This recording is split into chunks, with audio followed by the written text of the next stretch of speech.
Кристиян отказва да се усмихне? Защо Кристиян отказва да се усмихне?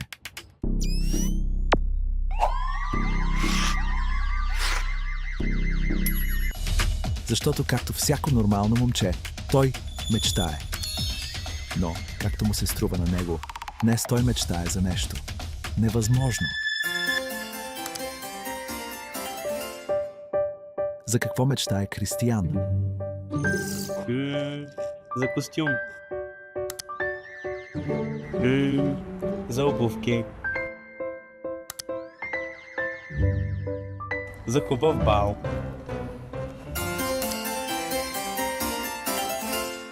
Въпросът е в това, че Кристиян е дете, израснало в институции, без родителски грижи. Той няма нормално семейство. Той няма никакво.